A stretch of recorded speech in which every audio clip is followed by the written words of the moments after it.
আসসালামু আলাইকুম ওরহমতুল্লাহি বারাকাতুহু। প্রিয় শিক্ষার্থীবৃন্দ, আজকে আমরা বোটানি আলিম স্যারের অনুশীলনীর যত এমসিকিউ আছে সেগুলো পড়ব। আমি পিডিএফটি একটি টেলিগ্রাম গ্রুপ মেনেঞ্জেস একাডেমিক অ্যান্ড অ্যাডমিশন কেয়ার সেখান থেকে নিয়েছি। তো তারা শিক্ষার্থীদের নিয়ে কাজ করে, তোমরা চাইলে সেখানে যুক্ত হতে পারো। তো আমরা কথা না বেরিয়ে শুরু করি। বিসমিল্লাহির রহমানির রহিম। তো আমরা এখানে সকল অধ্যায় দেওয়া আছে মোটামুটি, এবং তারা খুবই গুছিয়ে পিডিএফটা বানিয়েছে। তো এখানে প্রথম অধ্যায় থেকে আমরা দেখতে পাচ্ছি এখানে উত্তরও দেওয়া আছে, তবে আমি চেষ্টা করবো কিছু কিছু উত্তরে বা যে সকল জায়গায় ঝামেলা হওয়ার সম্ভাবনা থাকে সেই সব জায়গায় একটু এক্সপ্লেন করে দিতে, আর অন্যান্য অপশনগুলো কি ইন্ডিকেট করে সেগুলো একটু বলে দেব।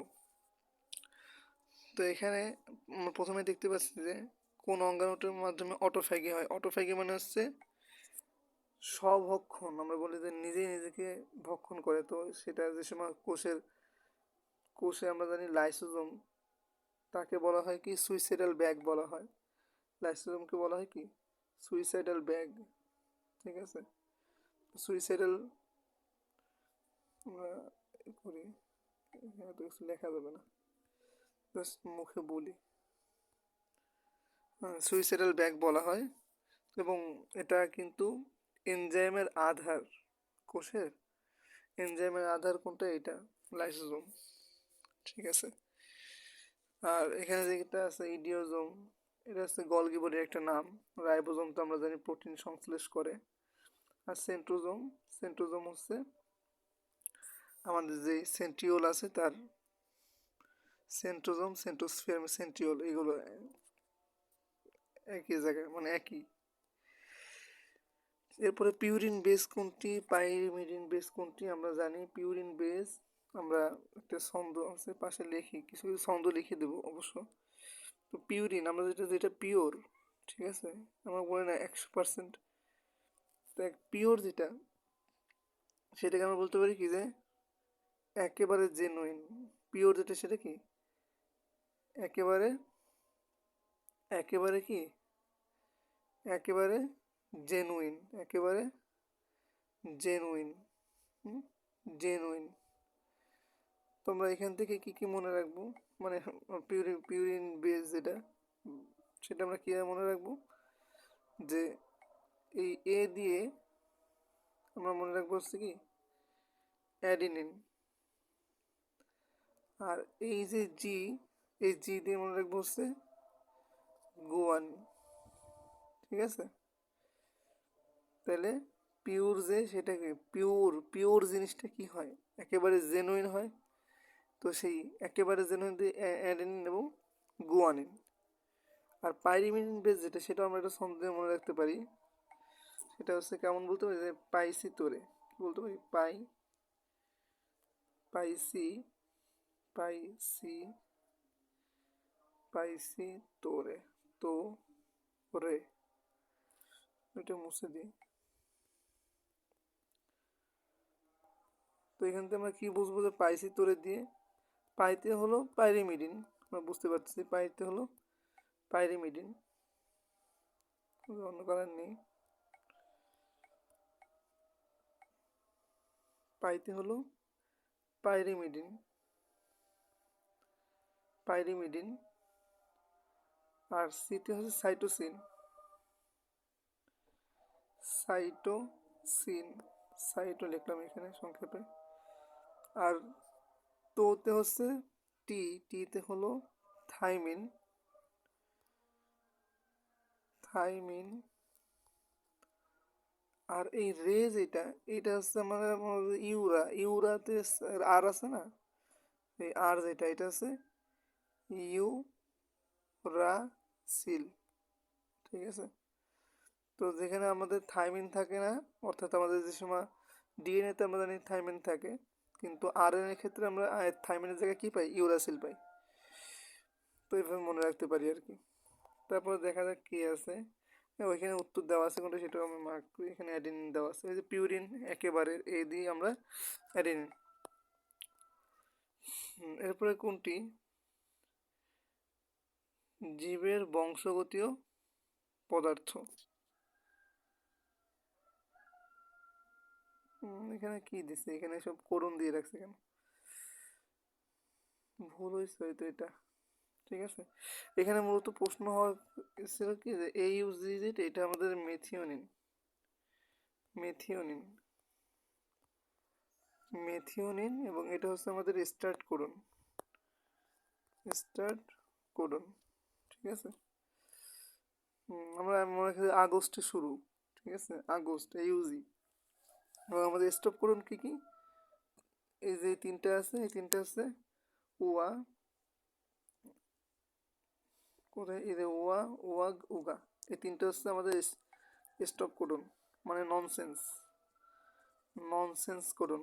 ঠিক আছে, হয়তো এখানে প্রশ্ন হওয়ার দরকার ছিল যে কোনটি মানে শুরু নির্দেশ করে, অথবা কোনটি সেন্স কোডন, এরকম মানে প্রশ্ন হতে পারতো।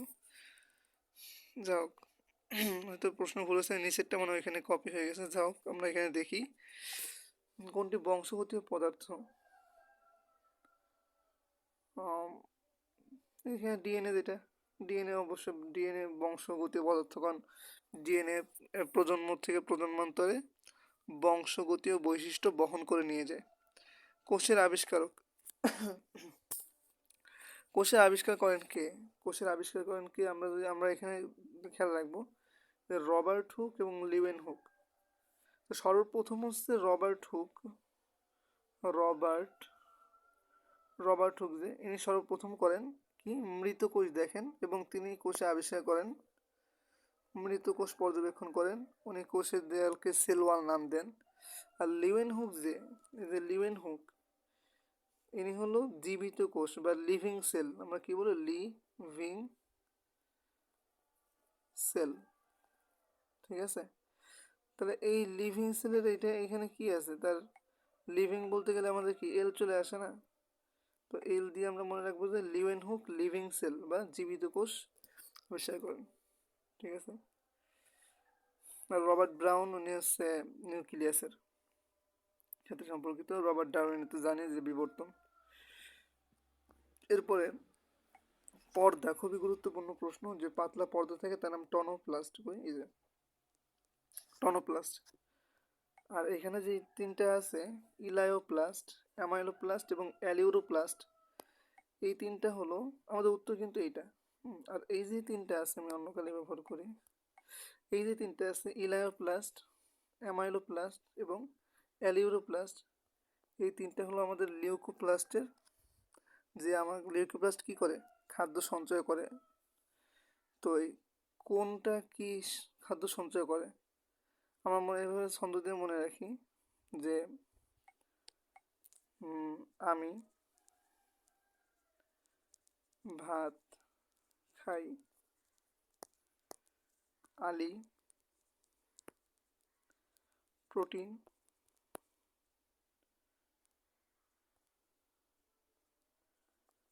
খায়, ইলা তেল চর্বি খায়। তো কী দিয়ে কী ইন্ডিকেট করছে আমি একটু যদি বলি, তো এক্ষেত্রে আমি যে হচ্ছে অ্যামাইলোপ্লাস্ট কি সঞ্চয় করে, শ্বেতসার। ঠিক আছে, শ্বেতসার সঞ্চয় করে। আলিতে হচ্ছে অ্যালিউরোপ্লাস্ট, সে প্রোটিন সঞ্চয় করে। আর ইলাতে হচ্ছে ইলায়োপ্লাস্ট, আলিতে হচ্ছে অ্যালিউরোপ্লাস্ট, সে প্রোটিন সঞ্চয় করে। আর ইলাতে হচ্ছে ইলায়োপ্লাস্ট, সেটা তেল ও চর্বি সঞ্চয় করে। আচ্ছা, কোনটি সাইটোপ্লাজমের নির্জীব বস্তু? নির্জীব বস্তু মানে আমাদের ওইখানে দেখছিলাম একটা ছকে, যে কোষ প্রাচীর যে ছকটা ছিল সেখানে দেখছিলাম যে রাইবোজোম, লাইসোজোম, প্লাস্টিড, এগুলো তো অঙ্গাণু, এগুলো তো সাইটোপ্লাজমে থাকে। সাইটোপ্লাজমে থাকে প্রোটোপ্লাজম, পূর্ণজীব, অর্ধতরল থকথকে জেলির মধ্যে ওইখানে থাকে। তো অঙ্গাণু তো আসলে সজীব বস্তু, কিন্তু এনজাইম যেটা, আমরা একটা ছন্দ দিয়ে মনে রাখছিলাম, ছন্দটা এরকম, হার হার পেন, আর পেন নিচে লিখি, আর পেন। এখান থেকে পিতে পিগমেন্ট, পিতে এনজাইম, আর এনতে হচ্ছে নেকটার। তো এখানে আছে আপনারা দেখতে পাবেন। আর হারতে হচ্ছে হরমোন। এগুলো সব হচ্ছে নিঃসৃত পদার্থ এবং এগুলো নির্জীব। আচ্ছা, এরপরে আছে এই ডিএনএ খণ্ডক জোড়া লাগায় আছে লাইগেস, লাগানো মানে লাইগেস, এটা মনে রাখতে হবে, লাগায় লাইগেস, লাগায় লাইগেস, ঠিক আছে। হেলিকেজ হচ্ছে কেটে দেয়। পলিমার হচ্ছে প্রধান এনজাইম হিসেবে কাজ করে। রেস্ট্রিকশন এনজাইম আমরা জানি ডিএনএ কর্তন করে। কোন এনজাইমটি ডিএনএ কর্তনে, এই যে চলে আসছে, ডিএনএ কর্তন করে কি, ডিএনএ কর্তনে আণবিক কাঁচি, রেস্ট্রিকশন এনজাইম, আণবিক কাঁচি। ক্লামাইডোমোনাসে ক্লোরোপ্লাস্ট কেমন? ক্লামাইডোমোনাস আমরা কয়েকটা মিশের ক্লোরোপ্লাস্ট দেখব, মানে লেখা আছে যে কোনটা কোন আকৃতি। তো ক্লামাইডোমোনাস আমি মনে রাখতাম যে সি, এটাকে যদি আমরা একটু নিচু করে দিই, মানে এই সাইডটা যদি নিচে আনিয়ে দিই, তাহলে এরকম হয়ে যায়। তাহলে একটা কি কাপ বা পেয়ালার মতো, চায়ের কাপের মতো দেখায়। তো এটা হচ্ছে পেয়ালা আকৃতির, ঠিক আছে। তারপর তারকা আকৃতি আস্তে আস্তে জিগনেমা, যে তারা জিগজিগ করে, ঠিক আছে। তো এইভাবে আর কি মনে রাখা যায় বিভিন্ন ছন্দ দিয়ে, যে তারকা আকৃতির। তারপরে হচ্ছে এখানে কোষ বিভাজন সময় কোষ প্লেট, আমাদের কোষ প্লেট তৈরি করা হচ্ছে গলগি বডি। কোষ প্লেট তৈরিতে সাহায্য করে গলগি বস্তু। আচ্ছা, রাইবোজোম তো আমাদের ইসের সময় কি প্রোটিন সংশ্লেষ করে এবং এর পাশাপাশি কিন্তু ফসফোরাইলেশনে সহায়তা করে, চর্বি বিপাকে সহায়তা করে। আচ্ছা, এরপর আছে জেনেটিক কোড, এমআরএনএর স্টার্ট কোডন। এই যে স্টার্ট কোডন যেটা আমরা জানি, স্টার্ট কোডন একটু আগে বলে আসলাম যে আগস্টে শুরু। কখন শুরু? আগস্টে। এইউজি সেটা হচ্ছে মিথিওনিন নির্দেশ করে, তাই না? এইউজি কি মিথিওনিন, এটাই হচ্ছে এইউজি, এইটাই হলো এইউজি, আর এর নাম হলো মিথিওনিন। আমরা জানি অত্যাবশ্যক যেসব প্রোটিন আছে, লিউসিন, ভ্যালিন। প্রোটিন সঞ্চয়কারী লিউকোপ্লাস্টকে কি বলা হয়? প্রোটিন সঞ্চয়কারী লিউকোপ্লাস্ট, প্রোটিন সঞ্চয়কারী, এখানে বলছি যে কে প্রোটিন খায়? আলী প্রোটিন খায়। ঠিক আছে, আলী প্রোটিন খায়। ওইটা আগে যে ছন্দটা দিয়েছিলাম, যে উদ্ভিদ কোষে সাইটোপ্লাজমের সর্ববৃহৎ অঙ্গাণু কোনটি? সর্ববৃহৎ অঙ্গাণু মূলত ক্লোরোপ্লাস্ট হওয়ার কথা, তবে এখানে মাইটোকন্ড্রিয়া উত্তর করছে। সর্ববৃহৎ অঙ্গাণু ক্লোরোপ্লাস্ট মূলত, তবে মাইটোকন্ড্রিয়া দিছে। আচ্ছা, আমরা একটু হাসান স্যারের বইতে দেখে আসি। হ্যাঁ, এই যে হাসান স্যারের বইতে কিন্তু দেওয়াই আছে যে প্লাস্টিডের মধ্যে সাইটোপ্লাজম হচ্ছে সর্ববৃহৎ ক্ষুদ্রাঙ্গের নাম হলো প্লাস্টিড, ঠিক আছে। কিন্তু আমরা যদি ইসে যাই, ওইটাও কিন্তু আসছে যে অ্যালিউরোপ্লাস্ট, লিউকোপ্লাস্ট, এটাই যে এখান থেকে আপনি পড়ে নেবেন, এখানে দেওয়া আছে। আচ্ছা, আমরা যদি মাইটোকন্ড্রিয়াতে যাই, তো ওখানে ওরকম কিছু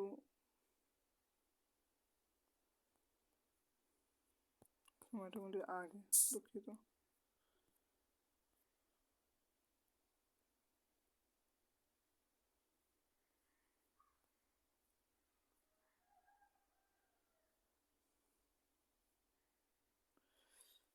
মাইটোকন্ড্রিয়া ওরকম কিছুই বলা নাই, বিশেষায়িত অঙ্গাণু বলা আছে, পাওয়ার হাউস বলা হয়, তো ওরকম কিছু বলা নাই। আর আমরা জানি যে আসলে ক্লোরোপ্লাস্ট সর্ববৃহৎ, আর উত্তর যদি ওইটা কোশ্চেন আসে আমরা ক্লোরোপ্লাস্টই দাগাবো।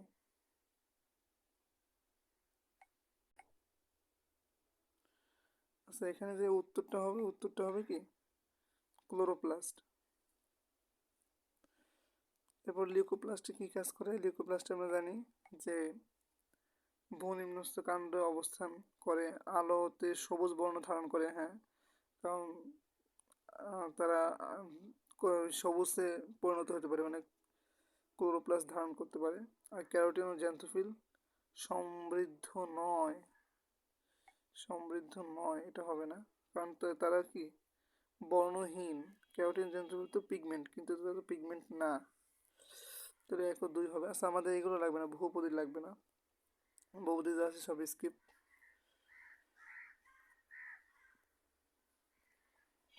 বহুপদী স্কিপ। আচ্ছা,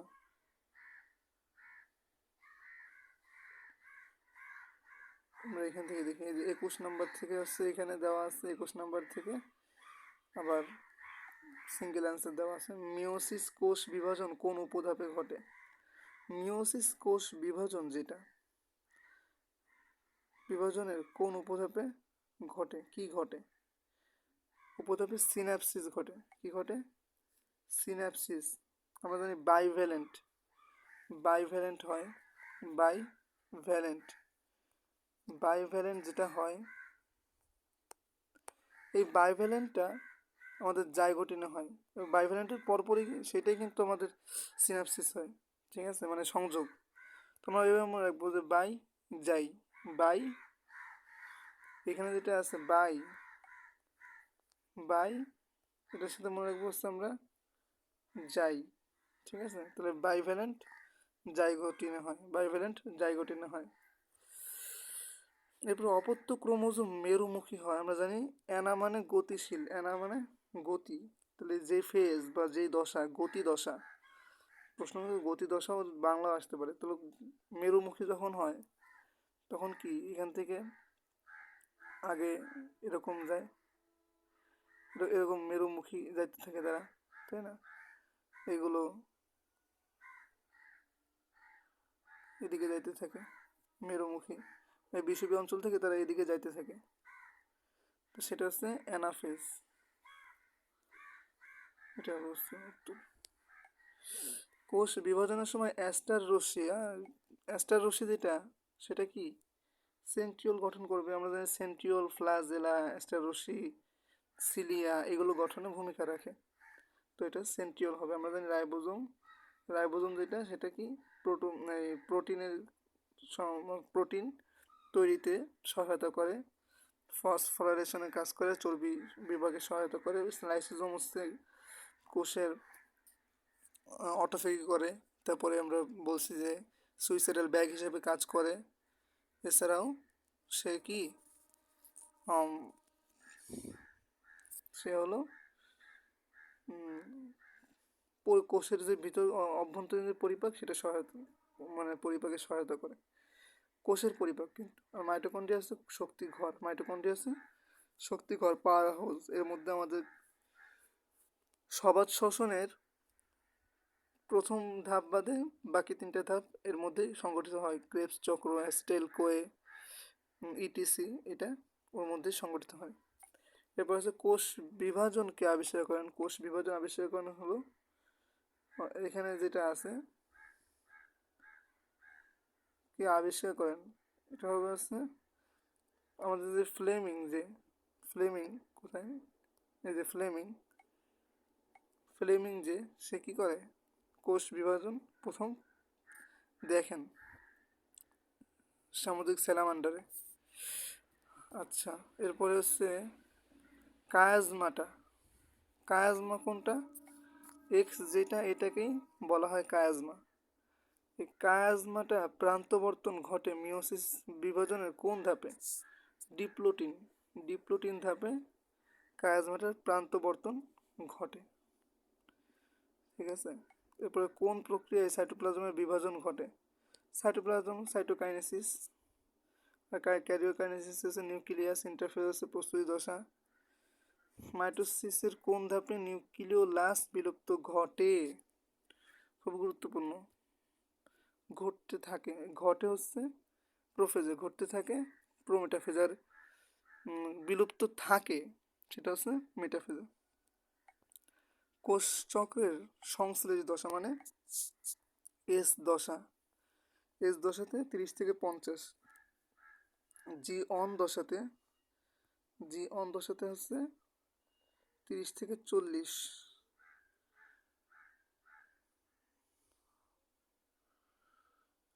জি টু দশাতে 10 থেকে 20। মহিলাদের কোন কোষে উচ্চ মাত্রার থাকলে মহিলাদের স্তন ক্যান্সার হয়? P27 প্রোটিন থাকলে মহিলাদের স্তন ক্যান্সার সৃষ্টি করে। আমাদের বহুপদী লাগবে না। তো আমরা এই দুইটা অধ্যায় শেষ করলাম, বাকিটা আমরা পরের ভিডিওতে দেবো। তো আজকের ভিডিও এই পর্যন্তই। আসসালামু আলাইকুম রহমতুল্লাহ।